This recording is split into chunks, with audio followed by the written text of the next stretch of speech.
Time for Alamogordo Town News on Crazy Radio. I'm Anthony Lucero. When it comes to news on 95.1 FM, weather always comes first.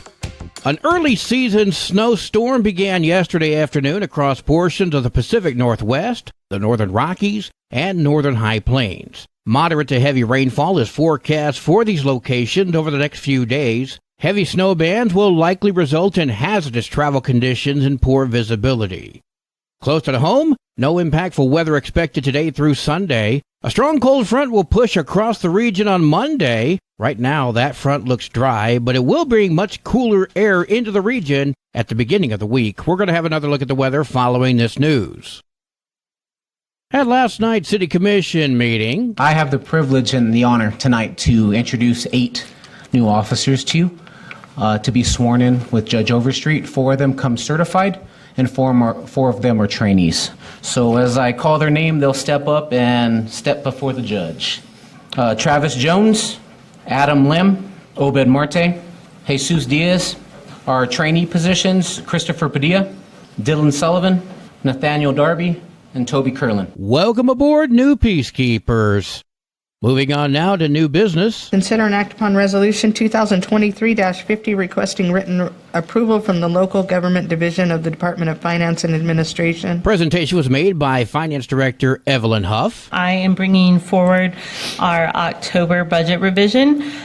This is on new business because there are a couple revisions on here that affect salaries and benefits. Revision number 2 is the revision to provide funding for the Assistant City Attorney position. So that covers salaries and benefits.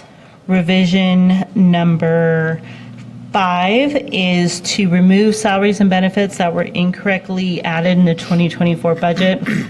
This was for a grant position that should not have been part of the projection, that should have been added only when the grant approval letter was received. So we're just taking that off as part of an error. And then revision number 8 is during the budget process, we did not budget anything in the cannabis fund. And those funds were set aside to pay the sign-on bonuses for the new officers, and so we needed to get those budget numbers in there. Vote was in favor, 7-0. Next was Anna Alday, the Alamogordo Public School District Coordinator. The school is planning to have a vote and asking for the city to finance this activity. We are going to actually have a voting for the high school kids, an actual full-on experience. Anna is here to help discuss the actual logistics on their side. The city side is to plan the event. So they will actually be voting on the same day that the rest of the city is voting, November 7th. So why collaborate? Well, like I said, low voter turnout. If you look, comes straight off. There's the source down there. If you look at the demographics of the 2020 election, the 18 to 29-year-old group is the least that have showed up to vote. And I think that we need to start changing that because, we need the young engaged so that change can happen. I'm just going to go through this real quick because I know you guys don't want to hear me talk. So when we approached the schools, we decided let's come up with some ideas. They approached their student council. And then we got back together and started discussing exactly how we can narrow it down. What was feasible on the city side to plan this, to plan it as the event, and then what was feasible at the schools. So, we want to get kids to see that if you show up and you vote, then the event that you chose is going to actually come to life, and we're going to make it awesome. So these are the 3 events that are on the ballot. Winter Wonderland at the zoo, scavenger hunt throughout the city. This is to help so that we get more people engaged in our city facilities, our city parks, or a Valentine's Day dance on Main Street. I think it's a great idea, and if we can get them engaged now, then when they do become adults, they'll understand the importance of it. And then they'll see that their vote matters. Next on the agenda, consider and act upon reauthorizing the LEDA grant to Learn New Mexico for the Inkwell building. We believe I will, of course, get another inspection, do my due diligence on your behalf, and pay for that again to make sure that we're not missing anything. However, we're going in this time with both eyes open. We believe we already know what we're going to find when you have building that old and in the condition that it is. We have toured it multiple times with multiple contractors, and so we do believe that the remodel price is sufficient. And you'll also notice that the overall ask price is less than what I originally had asked for. So with all of that, we hope to have the Inkwell as the Inkwell Innovation Center. CEO for Learn New Mexico, Michelle Perry, there with the presentation. Final vote 7-0 in favor. And finally, Consider and act upon Resolution 2023-45 declaring the building or structure on the premises located at 1401 Mountain View to be so ruined, damaged, and dilapidated to be a menace to the public comfort, health, peace, and safety, and ordering its abatement. okay, folks, we're not going to share the details of this house. I will say, from what I understand, the structure itself is sound. However, it is so filthy and disgusting. Sounds like the resident may be some sort of hoarder. I don't know. The stench of the structure extends well beyond the four walls of the home. Final vote 7-0 for abatement. Following the meeting, the mayor and the commissioners adjourned into an executive closed session. The Republican Party of Otero County is having a candidate speed dating event at this month's meeting. We've got an exciting event where you can meet the candidates.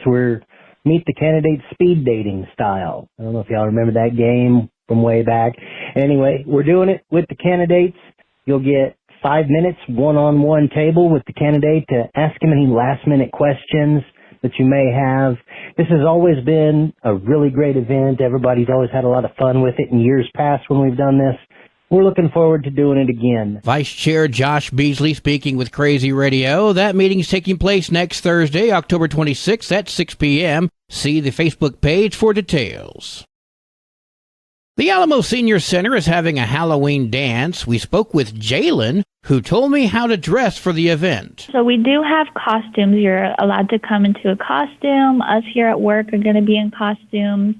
And Selma's going to be playing for that for our little party. There isn't going to be anything to win, I don't believe, and nothing like any raffles or anything, but it does have costumes. Jalen went on to say that she's going to be dressed as Wednesday Addams. Tickets are $10 at the front desk of the Senior Center, and this does include food. Call 575-439-4150 for more information.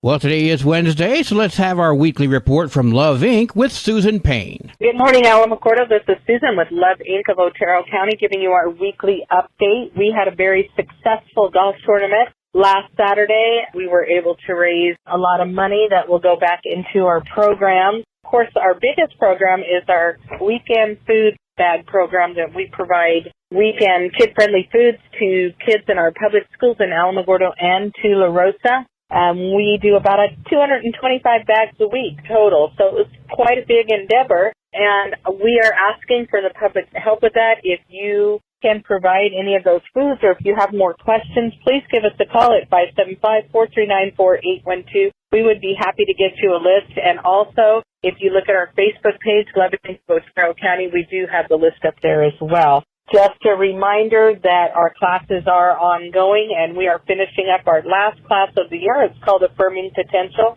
and it was so successful that we're actually going to start it again in January. If you're interested in knowing more about our classes, they are free to the public. You do not have to be a client of Love Inc. We also provide childcare as well as a meal before the class starts at 6 o'clock. So if you have questions about that, again, feel free to give us a call. We are winding down for the year. I can't believe that it's already close to the end of October. We want to thank all our financial partners and, of course, our churches for all you do to support our work of helping those in need right here in Otero County. Until next week, thank you, everybody, and be blessed. News from around the state in just a moment. This is Alamogordo Town News on Crazy Radio. I'm Anthony Lucero. AlamogordoTownNews.com is a locally owned website featuring local news matters from a local perspective that affects you, and we bring it to you directly. Plus, local sports, cultural arts, and events. Online, AlamogordoTownNews.com. Owned and operated by Second Life Media. We are Otero County. Directory Plus is the right size book. It's the book if you need a phone book. That's what just one person has to say about Directory Plus. With its red cover, features, colorful yellow pages, and lots more, it's no wonder people all over use Directory Plus. It has so much more information. You can cross-check phone numbers or addresses or pretty much anything. Look on the plus side, Directory Plus. I'm a big fan of Directory Plus. Michael Drennan and his husband, Matthew Kisner, say they don't plan on visiting Albuquerque ever again after a homeless man, 26-year-old Jordan Salazar, allegedly attacked them in June, chasing them downtown, repeatedly calling out homophobic slurs. Salazar followed the couple from the train station and then allegedly hit one of the men in the head with a metal broomstick as he verbally attacked them. Drennan spoke with KOB. My husband, who's on the phone talking to the police or the 911 dispatcher, is kind of relaying to them the things that he's saying. And at that point, my husband's saying, he's calling it, he wants to trying to figure out why two men are with this, my daughter. Shortly after police arrived, they cuffed and questioned Salazar. It was clear that this was not his first run-in with officers. While Drennan and Kisner were explaining what happened to police, they asked this would be handled as a hate crime. This case is on hold at the moment because Salazar's defense attorney is questioning his competency. Salazar is going to have to be evaluated before anything can move forward. Albuquerque police say 9 people were given citations for criminal trespass after they refused to leave following protests at the offices of Senators Martin Heinrich and Ben Ray Lujan. The group, not in our name, had started with the protest at Robinson Park and then marched into the offices in Albuquerque calling for a ceasefire in Gaza. Organizers said more than a dozen people were in the offices and refused to leave until the senators agreed to endorse a ceasefire. Dina Afik, a member of the Jewish Voice for Peace, spoke with KOB. They right now hold the power to stop this.